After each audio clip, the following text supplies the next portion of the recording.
इच्छा तो मेरी थी कि आपके बीच में आकर और मैं आपसे चर्चा कर सकूं।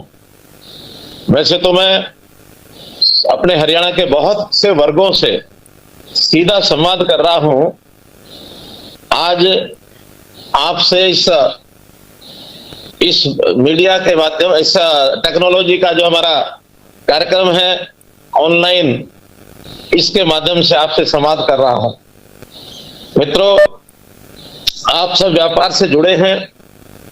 व्यापारी देश की अर्थव्यवस्था, इसकी रीढ़ की हड्डी होता है, क्योंकि आखिर मैं प्रदेश के मुख्यमंत्री के साथ साथ प्रदेश का वित्त मंत्री भी हूं।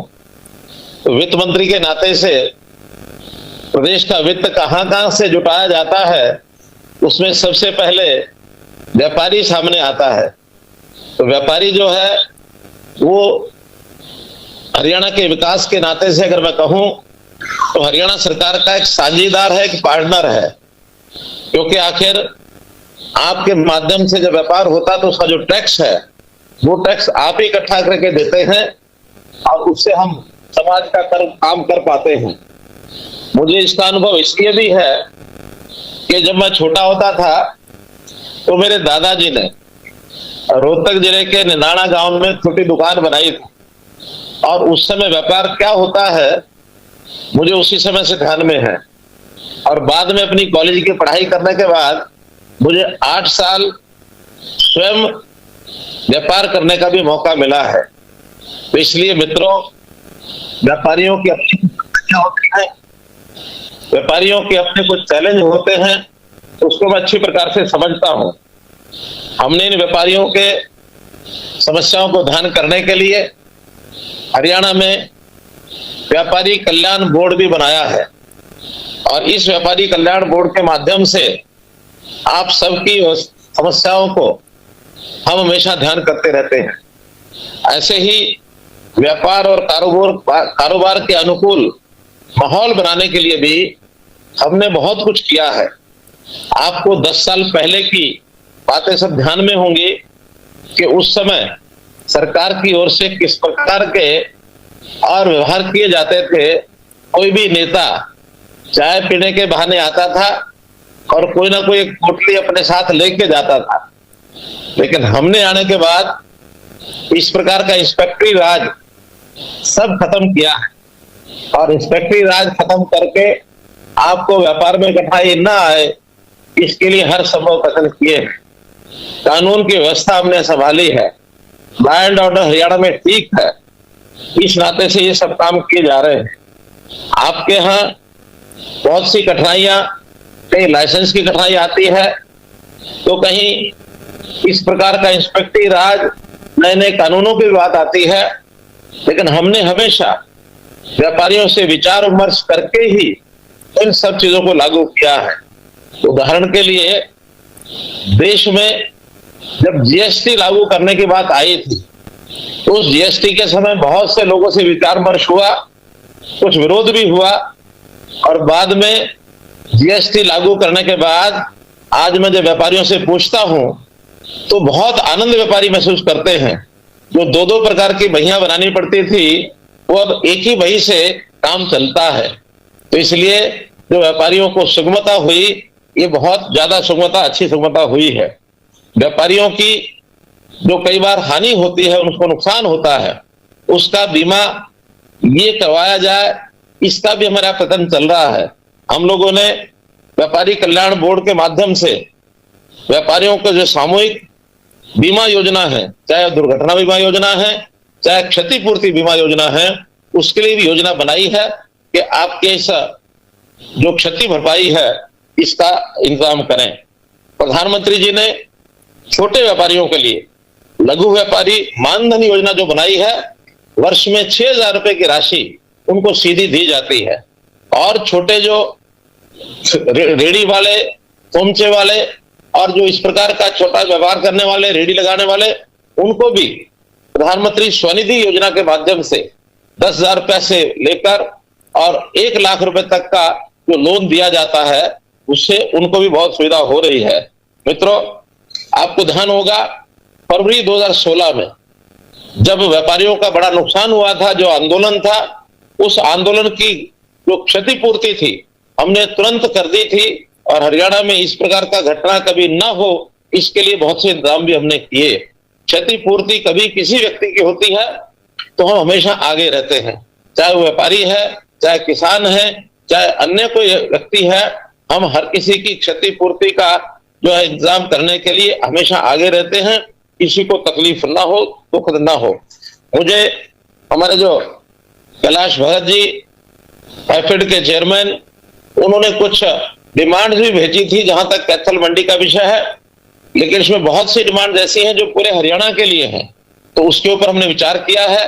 कुछ बातों के अनाउंसमेंट मैं आपके यहाँ इस समय कर रहा हूं, निश्चित रूप से आपको उसका सब लाभ होगा।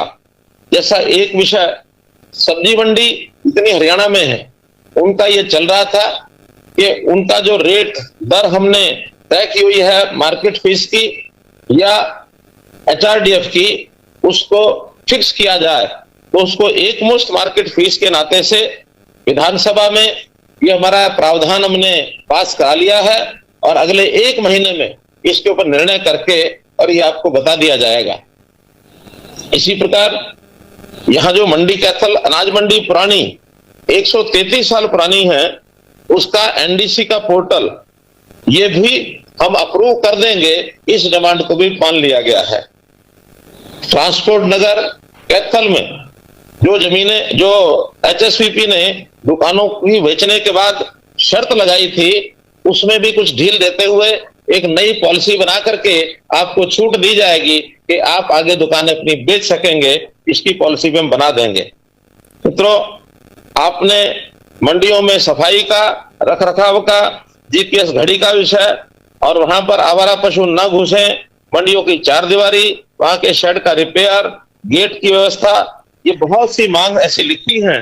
अब ये इसके लिए भी एक नई पॉलिसी बना रहे हैं जिसमें आपकी साझेदारी, आपकी भागीदारी, हम अलग से हर मंडी की एक समिति बनाएंगे। उस समिति में भागीदार जो होंगे आड़ती होंगे, और उनको जो मार्केट फीस का कुछ हिस्सा ये पैसा उपलब्ध कराया जाएगा, ताकि ये जो छोटी बड़ी व्यवस्थाएं वहां की आवश्यकता के हिसाब से, वहां कितने आदमी रखने हैं, सफाई कैसे करनी है, उसकी कोई 4 दीवारी है, गेट है, लाइट है, अथवा अन्य जो सुविधाएं देने की बात है, वो सब मंडियों की आड़तियों की समिति के हवाले किया जाएगा, ताकि वो स्वयं उस काम को करा सकें। इसी प्रकार शहर में जो गोदाम बने हैं, न केवल कैथल में बल्कि हमारे सरकारी संस्थाओं के जितने गोदाम जिन शहरों में है, भीड़ ज्यादा हो गई है, तो उनकी पॉलिसी बना करके भी उनको एक एक करके बाहर निकालने का ये सुझाव भी आपका अच्छा है। केस टू केस इसको व्यवस्था करेंगे। हमने कुछ विवाद जो मंडियों में दुकानों के विवाद बने हुए हैं, उसकी एक स्कीम निकाली थी, समाधान स्कीम नंबर 2। अब वो चूंकि 31 मार्च को उसका समय समाप्त हो गया है, आपकी मांग है कि उसको बढ़ाया जाए। 1 साल के लिए उस स्कीम को और बढ़ाया जाता है, ताकि जो समाधान और दुकानों का हो सके वो भी उसमें हम करवा सकें। एक है रिन्यूअल फीस ऑनलाइन करने का, ये भी हमने विचार किया है कि आड़ती द्वारा जो रिन्यूअल फीस है इसको ऑनलाइन कर दिया जाएगा, ताकि आपको कठिनाई न हो, वो भी भरने के लिए आपको अवसर मिलेगा। हमारे व्यापारी भाइयों ने कहा है कि जो नेफेड द्वारा खरीद की जाती है, सरसों है, मूंगफली है, अथवा मूंग है, सूरजमुखी है, नरमा, कपास, इनका जो हैंडलिंग चार्जेस है वो आड़तियों को दिया जाए 1.25%। कहीं ना कहीं इसमें कोई कठिनाई आई होगी जरूर, कहीं ना कहीं हमारी ओर से तो अनाउंसमेंट हो चुकी है। अब मैं ये हैफेड के जिम्मे लगाता हूं, और हैफेड में भी खास करके हमारे चेयरमैन कैलाश भगत जी हैं, तो कैलाश भगत जी स्वयं देख करके जल्दी से जल्दी इस व्यवस्था को लागू कराएं, और 1.25% आड़तियों को और हैंडलिंग चार्ज ये उनको मिलेगा। उनको किसी को भी कोई कठिनाई नहीं आएगी, इसको तुरंत प्रभाव से और हैफेड से हम लागू कराएंगे। मित्रों, मैं तो पुनः आप लोगों को इस समय इतनी बड़ी संख्या में यहाँ एकत्र हुए, हमारे मेंबर पार्लियामेंट श्री अनिल अग्रवाल जी वो भी यहाँ आए हैं, तो निश्चित रूप से हमारा वो मार्गदर्शन करेंगे। और ये जो लोकसभा के नाते से ये 1 महीने के जो कार्यक्रम आगामी चुनाव को ध्यान में रखते हुए और ये किए गए हैं, इसके ऊपर जरूर आप ध्यान करेंगे। हरियाणा के व्यापारी देश के व्यापारी इन सब का समस्याओं का समाधान, स्मूथ हमारा जो व्यापार चले, अच्छे प्रकार से चले। नरेंद्र मोदी जी की सरकार ने बहुत से प्रावधान जो किए हैं, आगे जो आवश्यकता होगी देश भर में वो करेंगे। कोई भी अपेक्षा हरियाणा सरकार से आपकी है, उसको हम हमेशा तैयार रहेंगे। आपको केवल हमारे तक बात पहुंचानी है, समस्याओं का हल करना ये हमारा काम है। आप भरोसा करिए, आगे बढ़िए, हम आपके साथ हैं। बहुत बहुत धन्यवाद।